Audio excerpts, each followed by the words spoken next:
Most people know Jesus as a spiritual teacher, prophet, or religious figure, but the cosmic perspective tells a much larger story. In the universe described in the Urantia Book, Jesus is known as Michael of Nebadon, a creator's son, a being who, together with the Divine Mother Spirit, helped create and sustain an entire universe of inhabited worlds. His life on earth was not random. It was the final step in a series of bestowals required for a creator's son to fully understand the beings of his creation. Out of the millions of worlds, our planet became the stage for that final mission, the moment when the creator of a universe chose to live as one of us. So, very interesting topic, very interesting situation, and we've kind of seen the evolution and the story of the world. And Jesus of Nazareth, whom we know here on earth, but who is really known in the universe as Michael of Nebadon, also has a history. He has, has to have this situation where he has to have incarnations, bestowals in the different creatures that he created. And he chooses this situation in the world that we're at, and his bestowal to come together and set the stage for what you're going to tell us. So please, Derek, begin your story. All right. So we're going to be diving deeply into who Jesus actually is when he's not here on earth. So as you said, he is the member of a divine order of beings hailing directly from paradise, called a creator son or a Michael son. And we'll get into why they're that order is called that in a sec. But they come directly from paradise. So we know, at least from a Christian point of view, we know Jesus as the Son of God, but in actual fact, he is a Son of God. You could say in our area of the universe that he created, he is the Son of God. You could kind of say that. You could get away with saying that. But technically speaking, he's a Son of God. Because we're all sons of God, right? Well, okay, yeah, you can say that too. So it's a type of son, right? Yes. Okay, so the differentiation here is that he is not the second part of the Paradise Trinity. He is not the eternal Son, which is how he is characterized by Christianity, right? So he is the representative in the inhabited universe of both the universal Father and the actual eternal Son. Okay. In the part of the universe that he has created. Now, Exactly. what do I mean by that he is created? Okay, so that's why he's called a creator son. He is a creator.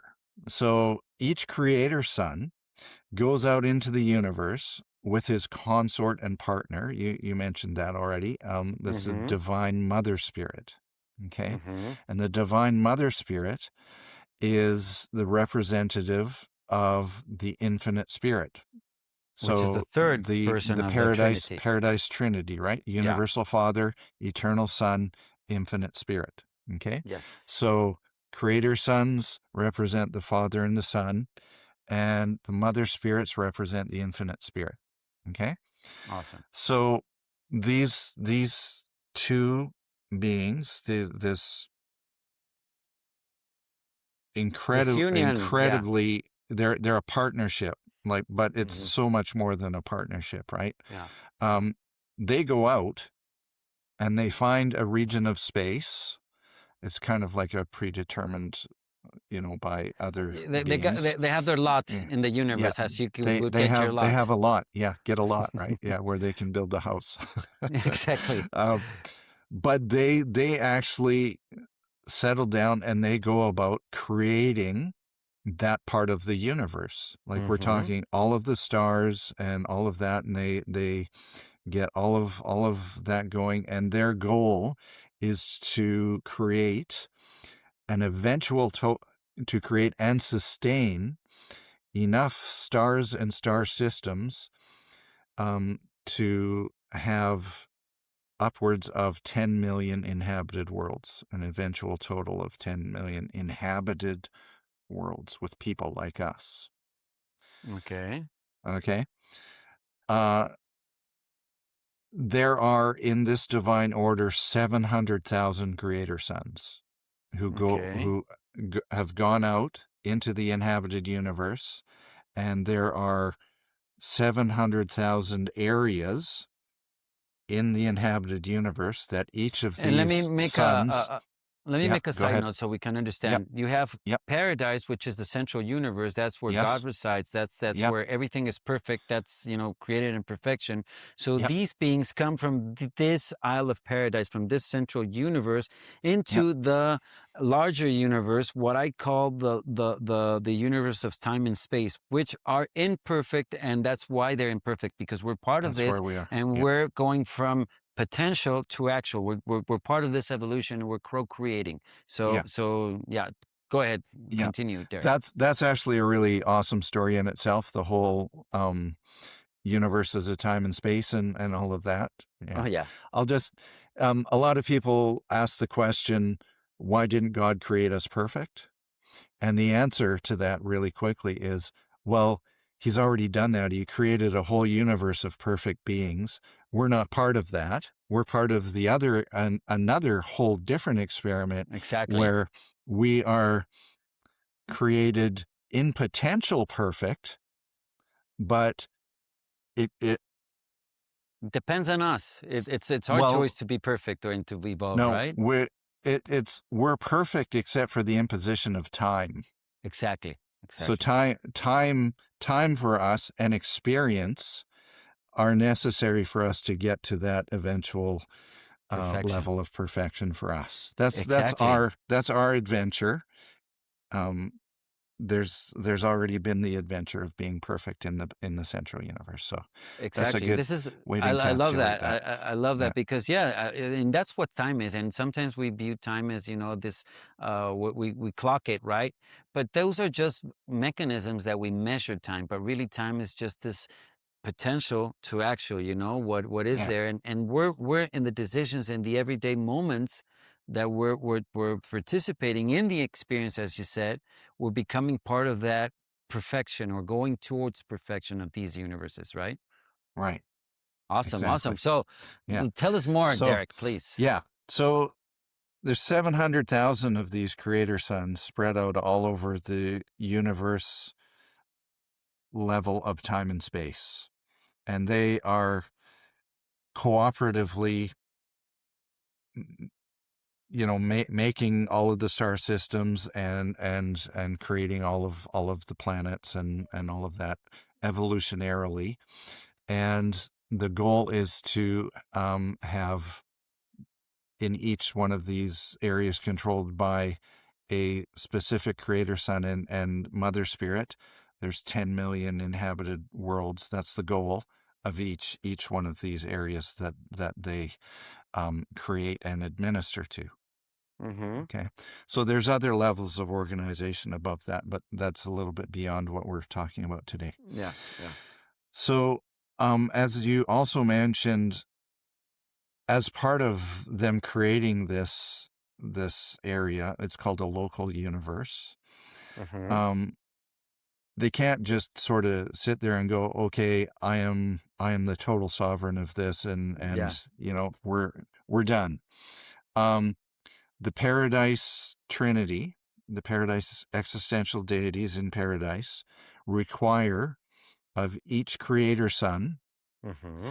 to experience what it is like to live as each one of the orders of beings that the Creator Son actually creates in his own local universe.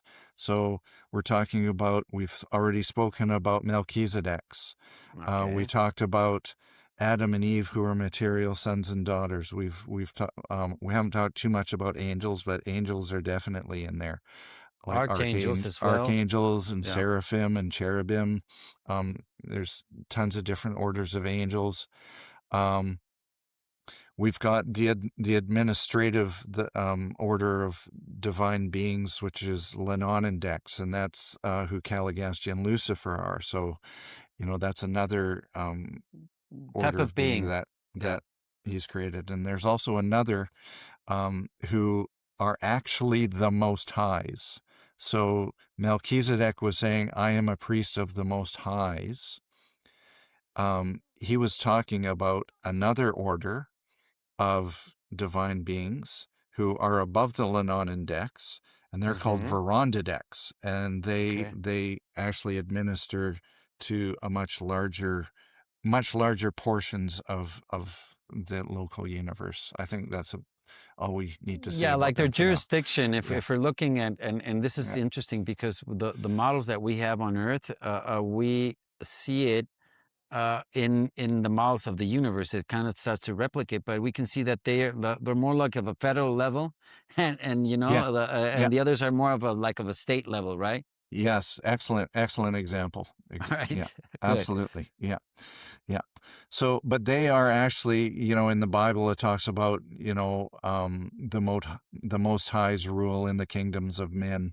Those are actually Verondideks. It's the Okay. Most High. So creator sons are required to experience the life of each of these orders of And by being, the way, one of those beings is human beings, right? and We kind that's of the left that, last one. that's the Yeah, last one, right? Yeah. yeah.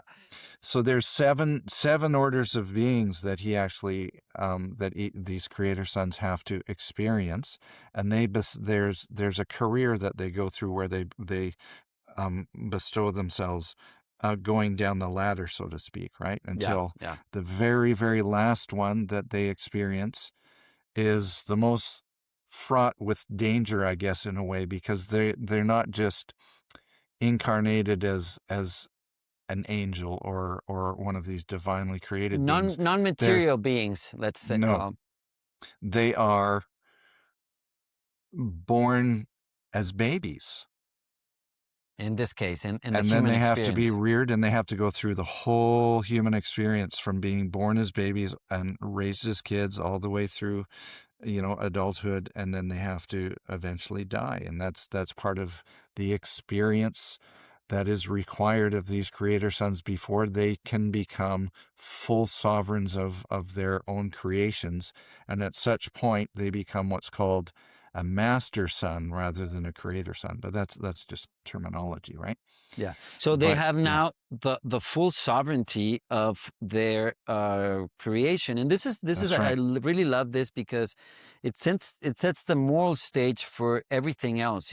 So if it's required for this creator son that comes from paradise to live and experience the life of his creatures. How important that is in order for you to judge them, to understand them, to Yeah, be part of them. You have to live their life, and how important for us, as human beings, that every interaction that we have that empathy. We put ourselves in that person. If that was something that I take a lot from this concept or this or the bestowals. How can you really understand somebody or judge somebody if you haven't been in their shoes? I mean, live their lives, yeah, live their situation, and then you might be able to understand their situation. So this is yeah. really, really interesting. And Awesome. it works both ways as well, right? So Yeah. like we know that Michael, our creator son's name is Michael, right? Hmm. Um, as Jesus, he experienced everything that we go through in life and more. Like he was pretty brutally murdered, right? Um, Exactly. And this is, let me make another side note. This is, I mean, we know bits and pieces from the Gospels. And again, and this is a disclaimer, we're not here to substitute yeah, or to do out with the Gospels. On the contrary, I think that no, once you have the full, I mean, it's like having the bits and pieces once you have the full account, you can better understand that. But yes, I mean, it's yeah, really important to understand that Jesus had to go through what we all live, and that as yeah, long as we do not understand that human nature of Jesus, it's going to be really hard to really understand his nature, his what he really did on earth. So I yeah, really invite yeah, everybody to look at that account. You don't have to read the Urantia book. There's now a lot of secondary works. We put out something that's Yeah, pretty interesting called discoverjesus.org. You can visit that. There you can navigate and you can find the full picture at your own pace through your own way of discovering him. So really that's understand right. that. And the more that you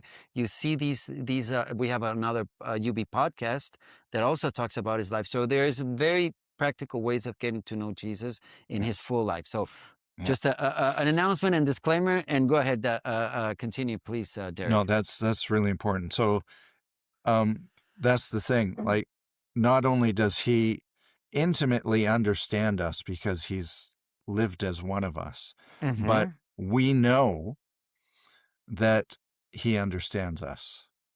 So it kind of works both ways. He totally understands us, but we know that because he lived as one of us, that he Yeah. gets us, Totally. I love that. right? It's a Yeah, kind of a cliche, but it's really he gets us because he was part of us. He understood yeah, what pain is, what being nailed to a cross is. Imagine that. yeah, We sometimes can try to figure that out, but he lived it. And he yeah, was the creator son. He was the God yeah, of our, or is the God of our existence. exactly. Yeah. So he came here. Like, our bestowal plan is so messed up. Really. Um, we're supposed to have this magisterial son come, and then after a magisterial son comes, and they're here for, like, I don't know, like 50,000 years, or I can't remember the amount, but then the next bestowal after that is what's called a bestowal son. Mm-hmm. And that bestowal son is again a really, really high divine being who comes straight from paradise. And that bestowal son in that mission is born as a child and lives the life of as a human. Yeah. So Jesus is actually, when he came here as a bestowal son. And a lot of the reason for that is because of his requirement that Yeah. he actually had to live the whole life. So he's coming as a bestowal son, but in So terms so then let's say terms of that's one of his first or because I want to mention this, then there's yeah, like there's very other ones specific that we're going missions. to I mean, talk about. this Yeah, was one yeah, complete his personal trajectory of becoming full sovereign of his universe, right? That's one. exactly. Yeah, yeah. Okay. But the other thing is that usually that kind of bestowal is way ahead of what we are. Like, Yeah. we're talking almost a utopia on a planet at that Yeah. level. So, um,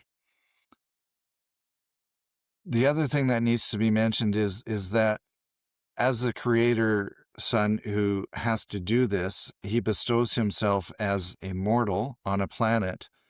He chooses one planet to do that out of his whole creation of up to 10 million worlds, instead of a usual bestowal son who comes from paradise to do this. Yeah. So one world out of the whole potential 10 million gets this special honor of having their creator son bestow himself on their planet, and we're Yeah. that. Who's got Yeah. two Yeah. thumbs and That's got that honor? yeah. We have Yeah, that honor, right, correct. right. So in his whole creation, we've kind of become this special shrine, having been blessed as one out of 10 million. Mm-hmm. Which is, it's really hard to fathom exactly how special that actually is, right, for us, Yeah. because we just don't know anything. But Yeah. we're told, and if you think about it, huge honor. But I mean, before we let that inflate our heads too much, we have to remember exactly how we treated him Yeah. Exactly. when he was here. So, uh, that can keep us humble, I think.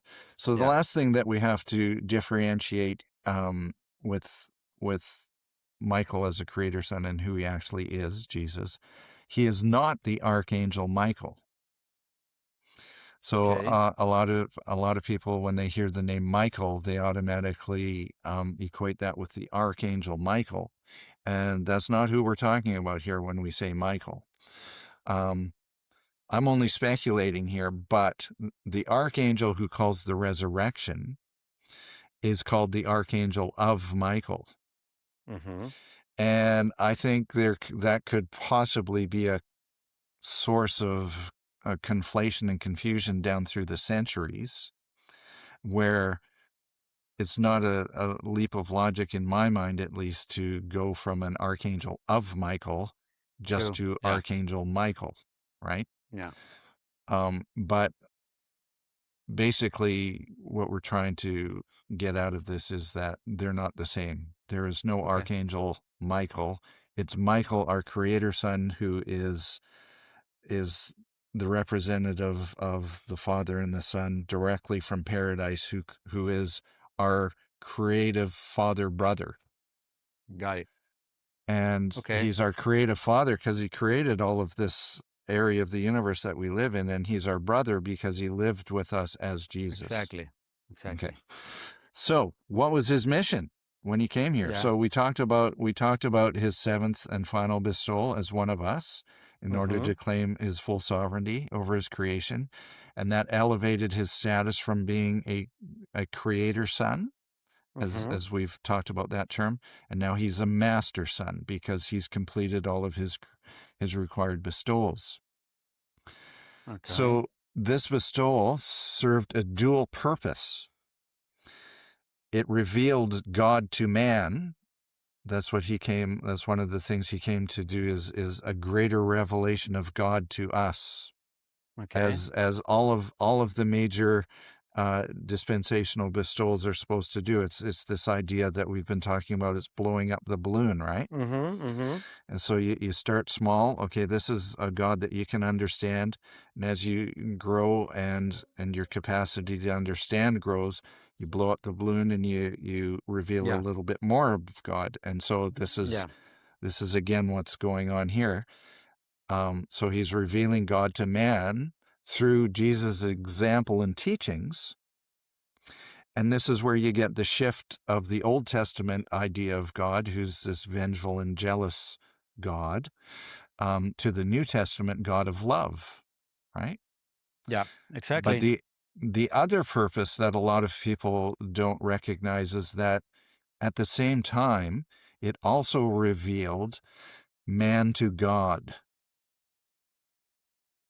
Which is very important, and this is the human life of Jesus that we have to really understand to get all of this, you know? That's right. So God through Jesus' experience is really, really learning what it's like to be man Yeah. or humans, right? Yeah. Yeah. So it's a dual purpose. It's revealing God to man and man to God at the same time through Jesus living this life as one of us. It's Awesome. really important. So what that means is, and we've already sort of touched on this through the other episodes and dispensations, but there's no sacrifice, there's no atonement, there's nothing that we've talked about that remotely suggests that there should be any sacrifice or atonement for anything. Adam and Exactly. Eve are divine beings who failed. We didn't fail. And they didn't, when they weren't banished by God from any paradise, they just had to leave No, the physical that grounds was, where they were to yeah, another place because of very down to earth situations that they were causing internal conflicts. So there consequence wasn't of their any, actions. Yeah, exactly, there wasn't anything there. Yeah, true, that's true. right. And we talked about Melchizedek coming, and his covenant is you get your favor from your faith in God. God's favor smiles down on you through your faith, not in burnt offerings and sacrifice. That was one of the Yeah. three main things that Melchizedek taught. So this idea of the fall of man, it's just not. It's It's false. yeah, it is false, and no Yeah. wonder why a lot of people are shying away from these ideas. And if I mean from dogmas, traditions, religions. I don't want to, again, this is not attacking anybody, but I mean, these things Yeah, that do not make sense, that when you it understand doesn't. them and you look at that and it's just clarifying, you're not taking Jesus away and, discarding with him. You're just understanding that he was not a blood sacrifice, but he had this mission in one part and he had, I mean, many missions. And then the other part was the revelation of God as a father. So that makes a lot of sense. So that is something that I can understand and I can really follow that instead of saying, okay, we have to go and give praise to this being that came to die here for our sins. What sins? Doesn't make Yeah, sense. Yeah. yeah. So Awesome. you could, So yeah, tell me. yeah, you could say that rather than the fall of man, which everybody talks about, Adam and Eve, the fall of man, um, it was Adam and Eve's fall to man. They Hmm. became mortal. Yeah. Yeah, So exactly. again, it's just semantics in a way, but it's really important. The And implications this of idea, semantics. yeah, this idea that their transgression brought sin into the world. That's not right either, because we know that the actual sin was the betrayal of our planetary leader, of our whole planet, to Yeah. the rebellion. That was the original sin. Which we understand is a specific incident of this part of the universe, and it's not a dual power of nature, of the God's nature and the devil's nature. There's a balance. No, no, no. God is beyond that. And this is That's right. something that when you Yeah, understand that, it's not that there's this hell and there's this heaven. No, no, no. God is everywhere. There's no yeah, hell. There's just this guy and these bunch of guys that rebelled. yeah. As simple as that. And they've messed us all up. And they messed us all up. Yeah, It's very, very simple, very, very simple. yeah. So, Kind of can simple, yeah.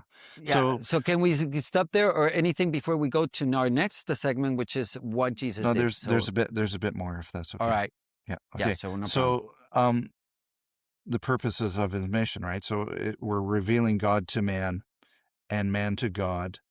Hmm. And then secondly, he actually came here to officially put an end to the That's Lucifer right. rebellion itself.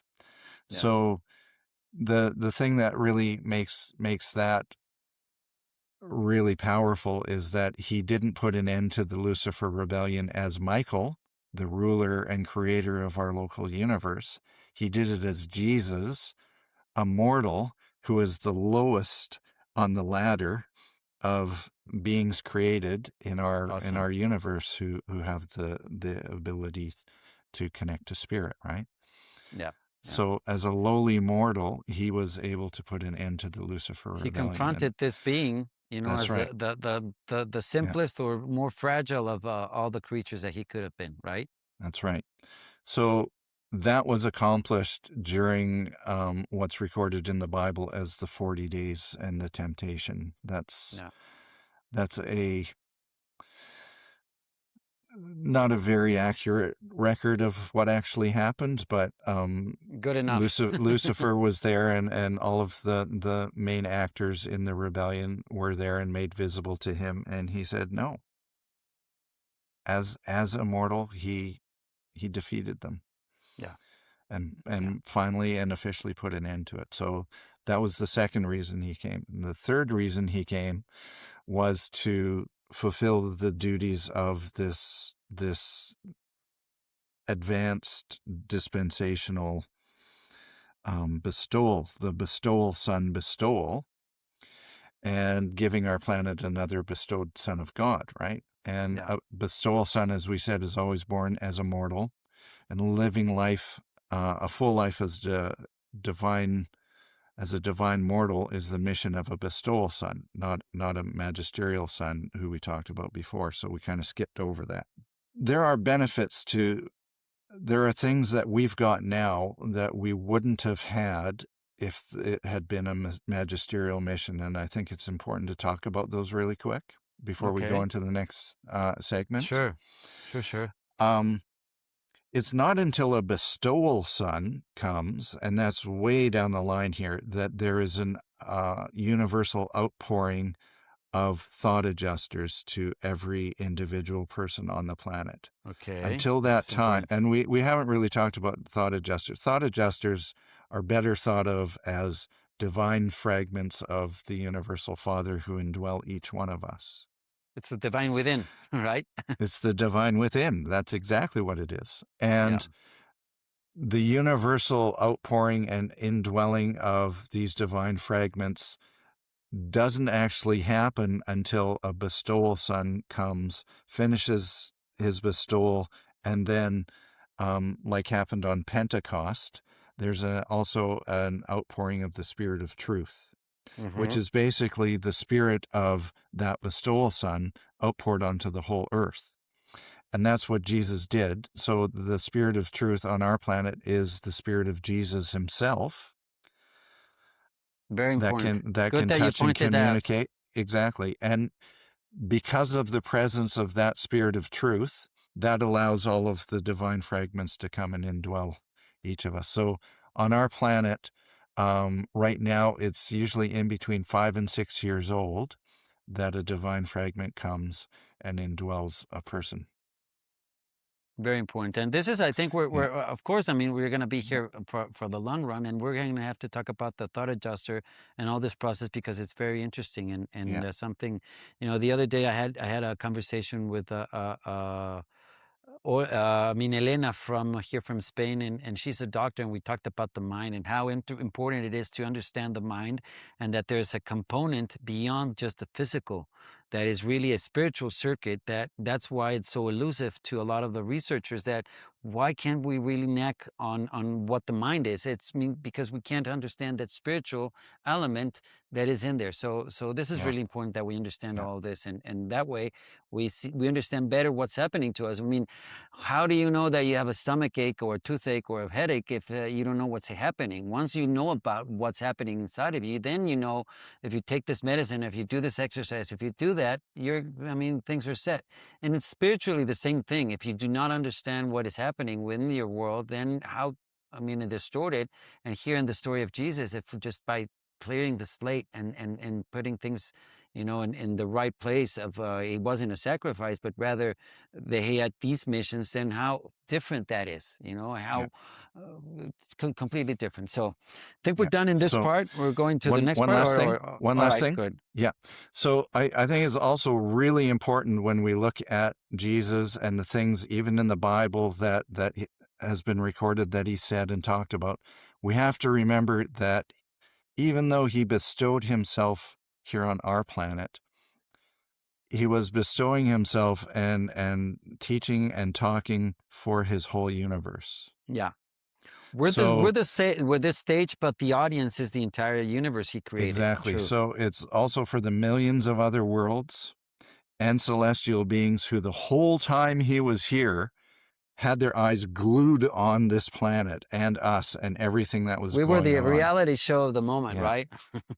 exactly. And not only all of that, but it's also for those in the future looking back. Yeah. Everything that happens here, this is very important, is Yeah. recorded. Every action that we do, especially in this rebellion-ridden world, that's why Jesus came here. Everything that we do because of our particular situation, because of this particular situation that you mentioned of having the Spirit of truth, the thought adjusters, everything that's happening, we're very particular, and everybody's taking note of what we do. So Right. any small triumph that we have as individuals, as in a collective humanity, is very important and has ripples throughout the entire universe. This Yeah. is true of this planet. So it actually makes knowing this, that it's that he was teaching to other planets and other people, not just us, makes a Mm-hmm. couple of the things that he said a little bit more understandable, because some of the things he said were pretty mysterious, right? Yeah. So I have two examples of that. One is he said, "In my Father's house there are many mansions." Mm-hmm. And that really could be interpreted as alluding to all of the other worlds or sheep in his flock, Yeah. Yeah. right? And there's another interpretation of that, mansion worlds, which are kind of where we go after we die, but that's not for this podcast. Yeah. Yeah. Yeah. The That's another other thing. thing, that really drives this home, and this is a direct quote from Matthew. I think it's Matthew 10, verse 34. He said, and I'll read this so I get it right, "Do not think I have come to bring peace to the earth. I have not come to bring peace, but a sword." And you sit there and you go, what does that mean, right? I've Yeah. always wondered.